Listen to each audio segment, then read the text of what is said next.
हाँ जी साहब, कैसे हैं आप लोग। स्वागत है आपका एक और नए व्लॉग में, एक और नए एपिसोड में। मैं हूँ आपका होस्ट दोस्त आशीष वर्मा। उम्मीद करता हूँ आप लोग स्वस्थ होंगे, मस्त होंगे, चुस्त होंगे और तंदुरुस्त होंगे। उम्मीद करता हूँ आपको हमारे वीडियोस पसंद आते होंगे और थैंक यू सो मच हमें यहाँ तक पहुँचाने के लिए। आज का वीडियो बहुत इंपॉर्टेंट होने वाला है, बहुत ही इंटरेस्टिंग भी है, क्योंकि आज के टाइम में जहाँ पे लोग दो दो रुपये बचा रहे हैं अपना पैसा बचा के या फ्यूचर के लिए सेव कर रहे हैं, वहाँ पे ऑटो इंडस्ट्री के जो कार सेल्स फिगर है वो तो भैया रॉकेट स्काई हाई हो चुके हैं। क्या इंडियन ऑटोमोबाइल मार्केट में सच में आग लग चुकी है। सेल्स फिगर जुलाई 2026 के आ चुके हैं और रिपोर्ट आपको शॉक कर देगी। पैसेंजर व्हीकल सेल्स में पिछले साल के मुकाबले 33% की ग्रोथ देखकर आप भी हैरान हो जाओगे। भैया लोगों के पास इतना अचानक पैसा कहाँ से आ गया। ऑलमोस्ट 4.7 लाख गाड़ियाँ बिकी है पिछले महीने जुलाई 2026 में। जी हाँ, 4.7 लाख कार्स। तो ये भी आपके लिए एक क्वेश्चन मार्क है कि भैया गाड़ी ऐसी क्यों बिक रही है, या फिर कार कंपनियां ऐसा कुछ करने वाली है जिससे लोग डर के मारे गाड़ियां अभी खरीद ले रहे हैं कि अगला कहीं महंगा ना पड़ जाए। तो वीडियो को अंत तक जरूर देखिएगा, वीडियो बहुत ही इंफॉर्मेटिव होने वाला है। अब आज की बात हम शुरू करेंगे भैया। जुलाई 2026 के सेल्स फिगर्स क्या ये असली है या फिर आर्टिफिशियल बनाए गए हैं, और हम बात करेंगे कि असली में कि गाड़ियाँ जो लोग खरीद रहे हैं वो क्या क्या चीज़ें ध्यान में रख के खरीद रहे हैं, या फिर ऑन एयर औने पौने दाम पे डिस्काउंट के चक्कर में लोग गाड़ियाँ खरीद ले रहे हैं। तो दोस्तों, अचानक से गाड़ियों की सेल्स इतनी बड़ी है, इसका एक्चुअल वजह क्या है। हम एक काफ़ी सारे सोर्सेज से मैंने भी इंफॉर्मेशन कलेक्ट करी है। मारुति सुजुकी के एक सीनियर एग्जीक्यूटिव ने बताया है कि 3 सबसे बड़े कारण रहे हैं जिससे कार की सेल्स बढ़ी है। उनमें से 3 कारण मैं आपको बताता हूँ। उसके अलावा जो मुझे जो रीज़न लग रहे हैं वो भी मैं आपको बताऊँगा। जो उनके तरफ से जो बयान आया है वो मैं आपको बताता हूँ। सबसे पहला रीज़न जो फैक्टर रहा है GST 2.0 इफेक्ट। गवर्नमेंट की तरफ से मिले टैक्स रिलीफ ने कार प्राइजेस कंज्यूमर फ्रेंडली बनाए हैं। तो GST में जैसे रियायत मिली है, 12 लाख तक की इनकम वालों को मामूली से टैक्स रियायत मिली है, तो वो परचेजिंग पावर में कार सेल्स की तरफ भी जा रहे हैं। दूसरा है रेपो रेट में कट, यानी बैंक लोन सस्ते हुए हैं जिससे EMI बर्डन कम हुआ है। EMI पे लोन इजीली मिल जा रहा है।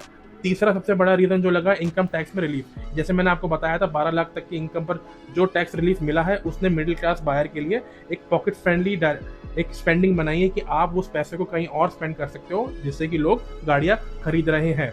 तो दोस्तों, उसके अलावा कुछ और रीज़न भी हो सकते हैं जो मेरे को लगा है, जो मेरी फाइनेंस से पता लगा है। सबसे पहली बात तो SUV का क्रेज़ बढ़ रहा है, जाहिर सी बात है। बैंक लोन का मैंने बता दिया, EMI लेना आसान हो गया है। उसके अलावा नई टेक्नोलॉजी इंट्रोड्यूस होती जा रही है। जी हाँ, हर साल हर एक कैलेंडर ईयर में नई टेक्नोलॉजी गाड़ियों में इंट्रोड्यूस होती है, ऑलमोस्ट सिमिलर प्राइस में। जैसे कि ADAS हो गया, हाइब्रिड हो गया, EV टेक्नोलॉजी के विकल्प भी आ चुके हैं जो ग्राहकों के लिए बहुत ही आकर्षक होता जा रहा है। प्लस सीजन के डिपेंडिंग करता है कि वो डिस्काउंट किस तरह के मिल रहे हैं, और GST रेट कट तो मैंने आपको बता ही दिया था।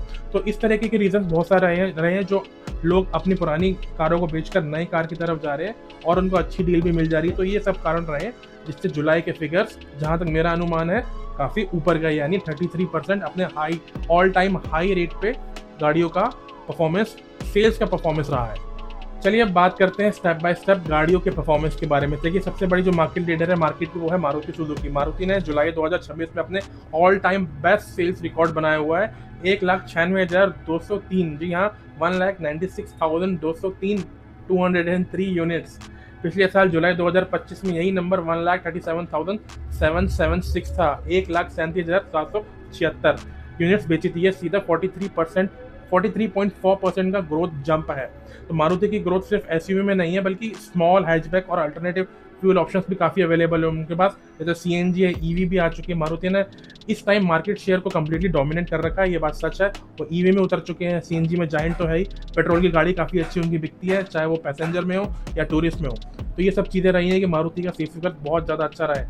अब बात करते हैं टाटा मोटर्स एंड Hyundai की, जो कि नंबर 2 बैटल के लिए हमेशा लड़ती रहती हैं। तो दोस्तों, टाटा मोटर्स के फिगर्स की बात करें, टाटा ने भी जाहिर सी बात आपको चौंका दिया। टाटा के नंबर्स डे बाय डे बढ़ते जा रहे हैं। EV जाइंट बन चुकी है, कॉम्पैक्ट हैचबैक है, SUVs हैं, और CNG ऑप्शन है, पेट्रोल है, डीजल है, सारे ऑप्शंस अवेलेबल है। तो जुलाई 2026 में टाटा ने 62,611 यूनिट्स डिस्पैच करी है, यानी 62,600 प्लस गाड़ियाँ उन्होंने बेची हैं जुलाई के मंथ में, जो कि 2025 में 39,521 थी।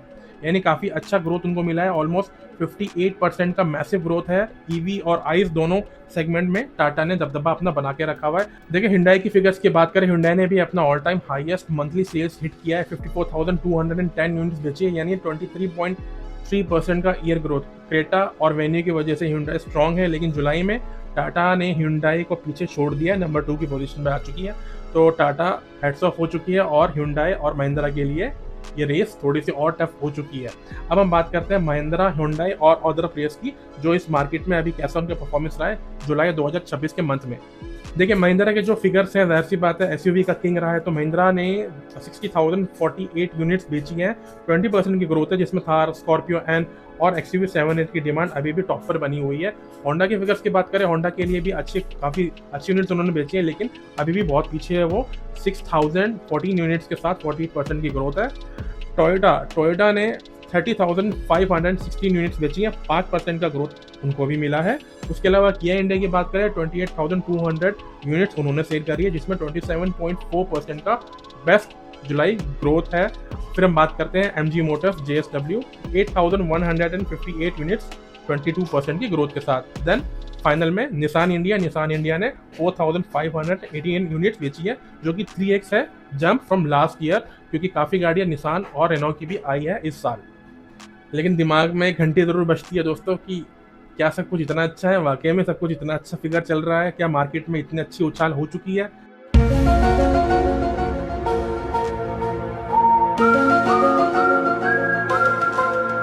क्वेश्चन यही दिमाग में आता है। देखिए ये रिकॉर्ड बिक्री का मतलब ये नहीं कि हर कार खरीदना सही फैसला होता है, बिल्कुल भी नहीं। आज भी लोग बिना रिसर्च करे गाड़ियाँ खरीद रहे हैं, फिर बाद में उस ट्रैप में फंसते हैं। बहुत से पॉइंट्स हमें ध्यान रखने पड़ते हैं जब भी गाड़ी कोई खरीदते हो। रिसर्च इन डिटेल होनी चाहिए और बहुत अच्छे तरीके से होनी चाहिए, अपने रिक्वायरमेंट के हिसाब से होनी चाहिए। जैसे कि सबसे बड़ी बात क्या है कि इंश्योरेंस कितना महंगा है, कितना सस्ता है, बैटरी महंगी है, कितनी सस्ती है, ठीक है, रीसेल वैल्यू मिलेगी कि नहीं मिलेगी, कौन सा इंजन ऑप्शन आपके रिक्वायरमेंट के हिसाब से है। और कुछ मामलों में तो गलत जानकारी देकर लोग गाड़ियां बेच देते हैं भोले भाले कस्टमर्स को। तो आप अपनी कोई भी गाड़ी खरीदते हो, यानी जहाँ पे भी अपना पैसा लगाते हो, वहाँ सोच समझ के लगाओ और बहुत रिसर्च वर्क करके भी लगाना जरूरी है। आस पड़ोस में जिसके पास गाड़ी है उसकी गाड़ी देख के आपको नहीं खरीदनी है, ये सब चीज़ें आपको ध्यान में रखनी है। और जो भी गाड़ी बनाने वाली कंपनी है वो अपना बिजनेस चाहती है, ना कि आपका फ़ायदा। आपको आपका फ़ायदा निकालना पड़ेगा। बहुत सारी वीडियो सोशल मीडिया पे अवेलेबल है कि कौन से ट्रिक्स, कौन से टिप्स, किस तरह की रिसर्च वर्क आपको करना है गाड़ी खरीदने से पहले। अगला पॉइंट आता है जिसमें मैं आपको सजेशन दूंगा कि देखिए मेरी सलाह में आपको मैं बहुत सारे पॉइंट्स बताऊंगा जो आपको ध्यान में रखने हैं गाड़ी खरीदने से पहले। अगर आप कोई नई गाड़ी खरीद रहे हो या फिर कोई गाड़ी एक्सचेंज में आप ले रहे हो, स्पेशली मैं नई गाड़ी की बात कर रहा हूँ, सेकेंड हैंड मार्केट में बात नहीं कर रहा, कम से कम आपको इन चीज़ों के बारे में जरूर ध्यान रखना है। सबसे पहली बात तो सर्विस नेटवर्क कैसा है। मारुति, Hyundai, टाटा, महिंद्रा, इनके सर्विस नेटवर्क काफ़ी अच्छे हैं। आपके शहर में सर्विस नेटवर्क अच्छा है या नहीं है, आप सर्विस सेंटर जाके वहाँ चेक करो, शोरूम में जाके चेक करो, गाड़ी की कितनी भीड़ है, वो कितनी यूनिट्स सर्विस कर पाएंगे। अगर ज़्यादा भीड़ है या नहीं भीड़ है, आपके यहाँ पे सर्विस सेंटर है, शोरूम है, ये सब चीज़ें आपको डिटेल में चेक करनी है। इंश्योरेंस कॉस्ट क्या है, इंपॉर्टेंट चीज़ है कि हर गाड़ी की इंश्योरेंस कॉस्ट अलग होती है, डीजल की अलग, CNG की अलग और पेट्रोल की अलग। उसके अलावा रीसेल वैल्यू भी आपको चेक करनी है कि भैया रीसेल वैल्यू उसकी है या नहीं है। नेक्स्ट पॉइंट, आपको माइलेज कितनी दे रही है। अगर आपकी रनिंग ज़्यादा है और माइलेज कम दे रही है तो आप फंस जाओगे। ये सब चीज़ें आपको ध्यान में रखनी है। बैटरी या इंजन की लॉन्ग टर्म कॉस्ट क्या है, ये भी चीज़ें आपको ध्यान में रखनी है कि जो भी आप गाड़ी खरीदते हो उसके स्पेयर पार्ट्स कितने महंगे, कितने सस्ते हैं। और जब आप गाड़ी एक बार ले लेते हो, सिर्फ काम वहाँ पे ख़त्म नहीं होता, ये सारे खर्चे भी आपके हर साल लगे रहते हैं। तो वो सब चीज़ें आपको ध्यान में रखनी है। E20 के लिए भी आप सजग रहिए कि कौन सी गाड़ी में कितना खर्चा आ रहा। अगर मेरे को भगवान न करे E20 फ्यूल से मेरी गाड़ी ख़राब होती है। ज़्यादातर गाड़ियों में खराबियाँ बड़ी जो महंगी गाड़ियाँ हैं, BMW हो गई, मर्सिडीज़ हो गई, वो तो E100 पेट्रोल से कम में बात ही नहीं चल रही है। लेकिन जो भी आप गाड़ी अपने बजट के हिसाब से खरीदते हो, उसको भी आपको ये सब चीज़ें ध्यान में रखनी चाहिए, तभी आप गाड़ी अपने हिसाब से खरीदेंगे। और अगर आपको कोई गाड़ी खरीदनी हो और आपको कोई गाड़ी मन में है कि मुझे ये गाड़ी खरीदनी चाहिए, मारुति हो, टाटा हो, महिंद्रा, Hyundai, टोयोटा या किसी और कंपनी की चुनेंगे, कमेंट करके जरूर बताइएगा।